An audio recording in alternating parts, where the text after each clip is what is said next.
Bagaimana hukum ketika sahur tiba-tiba azan? Apakah makanannya harus dimuntahkan? Itulah gunanya imsak. Imsak. Pas sedang makan,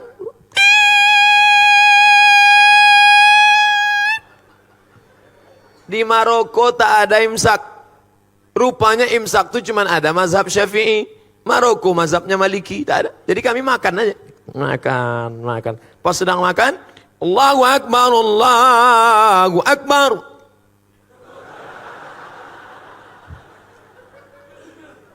Tanya sama kawan, "Gimana bro?" Kata dia, "Tenang, masjid satu lagi belum."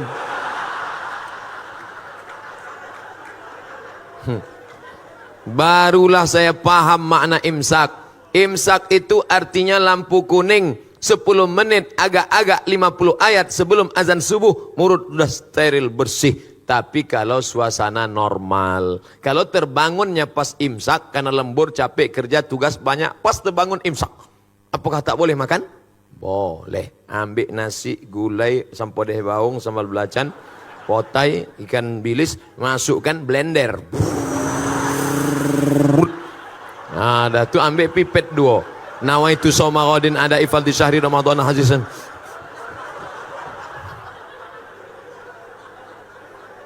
Tapi kalau sudah azan berkumandang, ada makanan dimuntahkan. Karena kalau sampai dia telan waktu azan, karena azan sudah masuk waktu terlarang. Kulu, makanlah, washrabu, minumlah, hatta yatabayyana lakumul khaitul abyadu minal khaitil aswadi minal fajar, sampai terbit fajar. Terbit fajar azan subuh. Kalau sudah azan subuh, tekunyah muntahkan. Jangan mentang-mentang ketua masjid ditelepon muazin. Jangan kau azan dulu ya.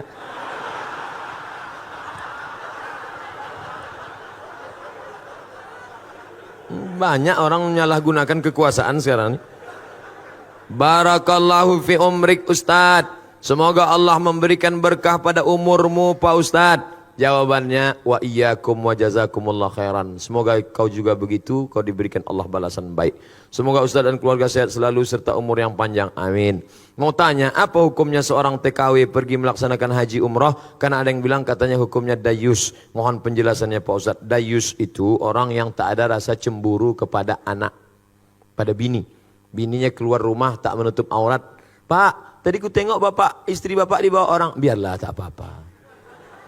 Dibawanya ke hotel tadi Pak, kau aja baru tahu, aku diam aja. Itu dayus tuh. Semiskin-miskinnya Bangladesh, tidak ada TKW Bangladesh. Tak ada TKW Bangladesh. Laki-laki saja yang bekerja Bangladesh. Saya kalau sudah ngomong sama orang Bangladesh ini bingung saya. Antara iya sama tidak kepalanya. Kya hal hai, deke, aja coach sudah. Entah iya, entah tidak apa. Tak ada perempuan.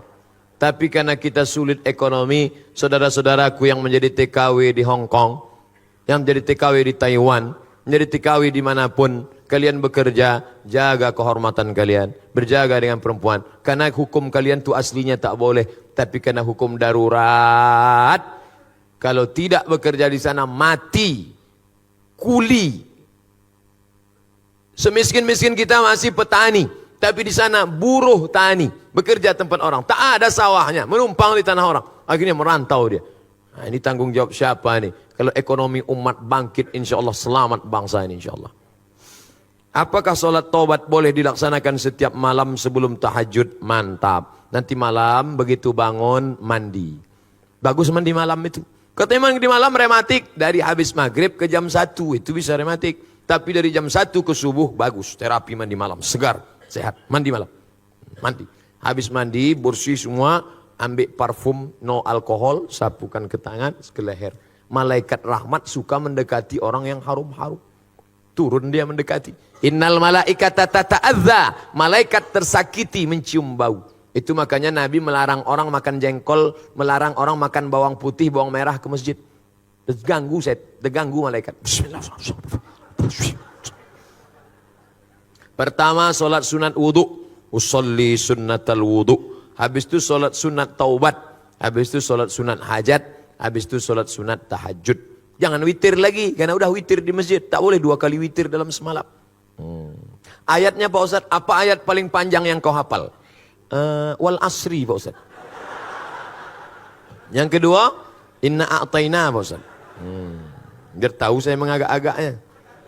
Habis itu kuliah. Habis itu kulhu. Habis itu trikul dulu Pak Ustadz. Kuliah. Dah, kalau begitu begini settingnya.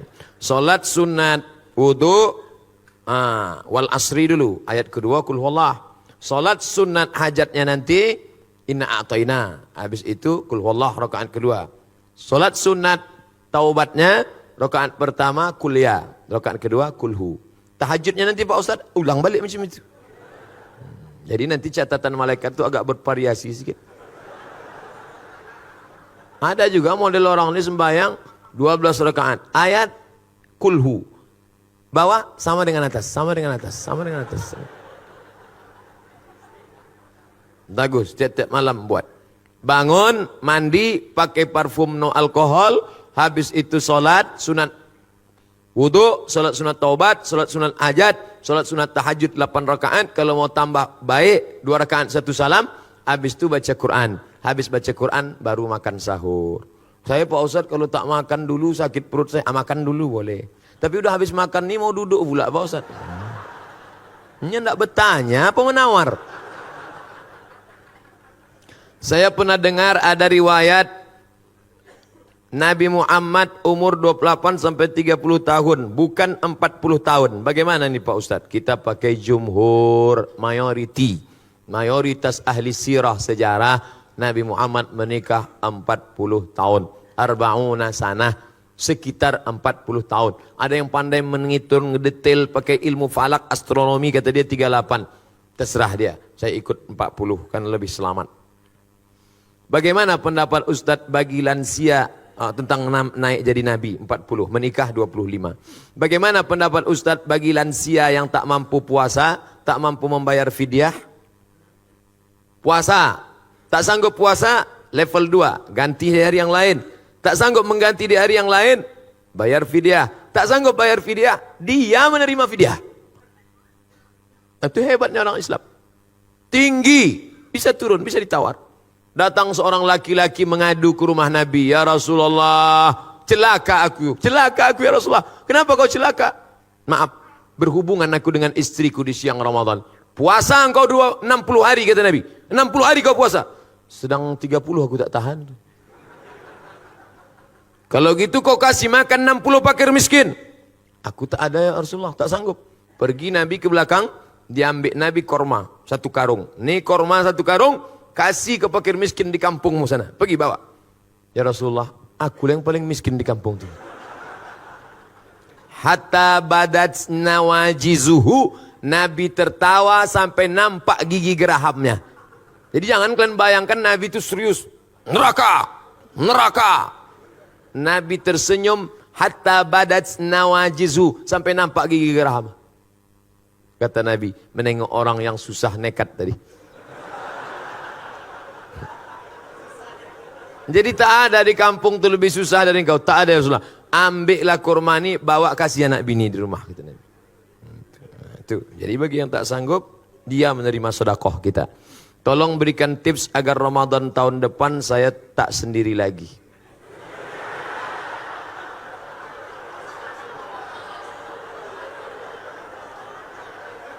Pertama, dekati Ustadz. Dekati Ustadz. Ustadz Noki, Ustadz siapa, tanya dia, Ustadz ada stok-stok Ustadz. Tolong dulu Ustadz, aku cukuplah tahun ini bangun pakai jam weker nih. Aku takut tahun muka pakai mercun lagi nampak. Kalau bisa ada yang membangunkan Pak Ustadz. Ustadz ini banyak stoknya. Ustadz banyak. Khawatir kita kalau tak kita ambil, dia ambilnya sendiri. Minta sama dia.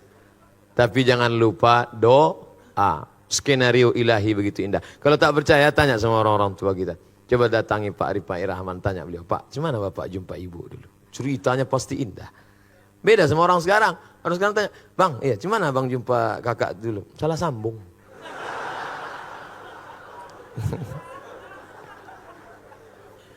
Apa kata Presiden Soekarno kepada istrinya? Adinda, kau tak pernah mencari aku pun tak pernah mencarimu. Tuhan mempertemukan kita. Indah. Di mana abang jumpa kakak dulu? Di Bang Riau Kepri. Kalian kerja di situ? Enggak, numpang dengar ceramah aja. Gimana ceritanya? Pas balik hilang selop. Pas sedang cari-cari itu terantuk kepala. Itulah apa?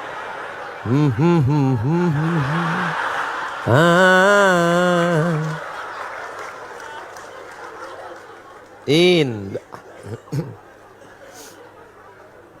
Bagaimana cara untuk mengganti puasa tahun lalu sementara jumlah puasa diganti tak ingat? Umur berapa sekarang? Umur 30 Pak Ustadz. Akil balik umur berapa? 10 Pak Ustadz. Berarti 20 tahun yang error nih. Iya. Dulu puasa berapa hari dalam sebulan? Biasanya saya ambil pangkal tengah ujung Pak Ustadz. Nah hitunglah.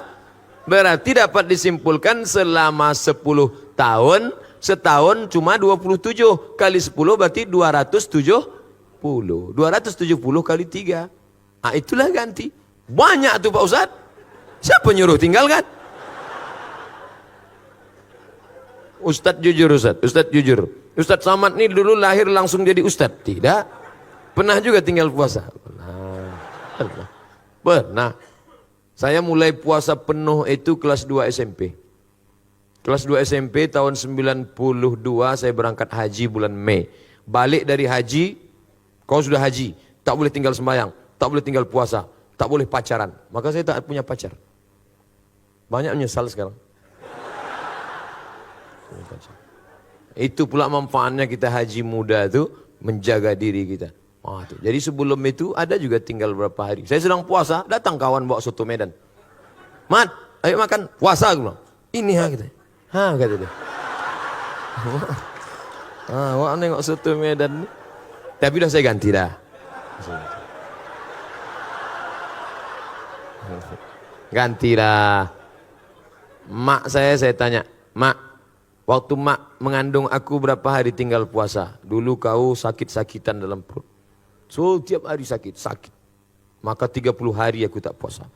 Menyusukan tahun pertama 30 hari. Menyusukan tahun ketiga 30 hari. Jadi untuk aku berapa hari mak tak puasa? 90 hari. Ganti mak. Setahun mak saya puasa Senin Kamis lunas. Senin Kamis, Senin Kamis, Senin Kamis, Senin Kamis 8 hari. 10 bulan 80 hari. Tambahnya 8 hari lagi bulan 88. Tambahnya 1 selesai. Sudah lunas hutang puasanya. Umurnya berapa? 70 tahun. Tapi tak saya paksa. Jangan pula emak kita terpaksa. Ini ada jamaah ini umur 80 dipaksa. Saya paksa mak saya puasa Pak Ustaz. Kenapa kau paksa? Saya dulu dipaksanya. Ini tak betul. Jadi bapak yang punya ngutang 270 hari, kalau istiqomah puasa Senin Kamis, setahun lunas. Dan orang yang puasa sehat. Sumu tasihhu, puasa kau akan sehat. Ini darah ini berat. Darah ini berat menyembur dari jantung naik ke otak. Kenapa darah berat? Karena ada minyak di dalamnya. Minyak itu apa? Kolesterol. Kenapa berat ini di dalam? Kenapa? Karena di dalamnya ada gula. Gula membuat darah beku. Kenapa dia? Diabetes mellitus. Saya tanya, Pak, berapa umur Bapak? 80 sekian Ustaz Somad. Saya tengok Bapak sehat aja. Iya. Apa rahasianya Pak? Saya tak pernah makan goreng-gorengan Ustaz. Kami sayur tak pakai santan, tak ada kolesterol. Sayur bening, tak pakai minyak. Bayam ini bening. Kemudian ikan itu dipanggang, tidak pakai minyak. Minyak bekas dipakai 2 kali, 3 kali. Itulah penyakit. Rupanya itu rahasianya. Sayurnya bening, minyak ikannya dibakar. Nah, itu dialog kami waktu di Tembilahan dengan Pak Ripai Rahman. Udah saya ambil tuh, maka saya sehat sekarang. Apakah infus transfusi darah membatalkan puasa? Baca bukunya 30 fatwa seputar Ramadan. 30 fatwa seputar Ramadan. Download di Play Store. 30 fatwa seputar Ramadan. Penulisnya Somad LC. Di situ disebutkan fatwa Syekh Qardawi. Kalau suntik obat tak batal. Suntik obat tak batal. Darah diambil tak batal. Tapi kalau infus batal. Karena infus itu makanan. Jadi kalau ada bersuntik obat sakit demam batuk tak batal. Tapi kalau infus, karena kalau orang-orang kaya, orang berduit, masuknya 2 botol. Habis itu keluar deh. Nah, upaya udah 2 botol masuk. Pas buka bapak tak buka, sedikit aja. Udah kenyang duluan. Nah, oleh sebab itu maka suntik obat tak batal, suntik infus batal. Itulah kaji kita, mudah-mudahan menambah amal soleh. Buah dari pengajian adalah berubah perilaku amal. Kalau banyak mengaji, amal tak berubah, mubazir. Yang menyampaikan lebih lagi. Putuskah hubungan kita setelah dari ruangan ini? Tidak, karena kita saling mendoakan. Bapak Ibu doanya kabul nanti tiap malam Ramadan, habis tahajud, habis witir, habis tarawih, habis baca Quran. Doakan Abdul Somad satu saja, matikan Abdul Somad dalam husnul khatimah. Jangan sekarang. Ala hadhihi niyah al-Fatihah. A'udzu billahi minasy syaithanir rajim. Bismillahirrahmanirrahim. Alhamdulillahi rabbil alamin. Ar-Rahmanir Rahim. Maliki yaumiddin. Iyyaka na'budu wa iyyaka nasta'in. Ihdinas siratal mustaqim. Siratal ladzina an'amta 'alaihim ghairil maghdubi 'alaihim waladdallin. Amin. Allahumma anzilir rahmata was salamata wal barakata ala hadhil jamaah. Turunkanlah keselamatan, kerahmatan, keberkahan kepada seluruh jamaah yang hadir ini ya Allah. La tada'lana zamban illa ghafartah. Segala dosa-dosa kami keluar dari majlis ini dalam keadaan bersih terampuni ya Allah. Wala dainan illa qadaitah. Segala hutang piutang kami bantu kami melunasinya ya Allah. Wala aziban illa zawajatah. Yang belum menikah temukan dengan jodoh yang baik, mudahkan urusan pernikahannya ya Allah. Wala raghiban illa anjabtah. Yang sudah menikah ingin punya anak, berikan anak yang saleh dan salihah. Min huffazil Quran, daripada penghafal Al-Quran. Minal mujahidina fi sabilik, orang-orang yang menolong agamamu dengan harta dan nyawa mereka ya Allah. Wala maridan illa syafaitah. Yang sakit angkat penyakitnya, berikan kesembuhannya ya Allah. Wala mayyitan illa rahimtah. Yang meninggal dunia curahkan rahmat ampunanmu ya Allah. Allahumma ja'al kuburahum raudatan min riyadil jinan. Jadikan kubur mereka salah satu dari taman surgamu. Wala taj'al kuburahum ufratan min ufarid niran. Jangan jadikan kubur mereka salah satu dari lubang nerakamu. Allahumma rzuqna imaman adila. Berikan kami pemimpin-pemimpin yang adil dan amanah. La tusallit alaina man la yakhafuka wa la yarhamuna. Jangan angkat pemimpin kami orang yang tak takut padamu dan tak sayang pada kami ya Allah. Allahumma akhtim lana bi husnil khatimah wa la taqtim alaina bi su'il khatimah. Allahumma ja'al akhira kalamina 'inda intihai ajalina. Jadikan akhir kalam kami ketika ajal kami sampai. Yang terakhir keluar dari mulut kami nanti la ilaha illallah. Rabbana atina fid dunya hasanah wa fil akhirati hasanah wa qina adzaban nar. Wa sallallahu ala sayyidina Muhammad wa ala alihi wa sahbihi wa sallam. Walhamdulillahi rabbil alamin. Terima kasih segala perhatian. Mohon maaf segala kekhilafan. Wassalamualaikum warahmatullahi wabarakatuh.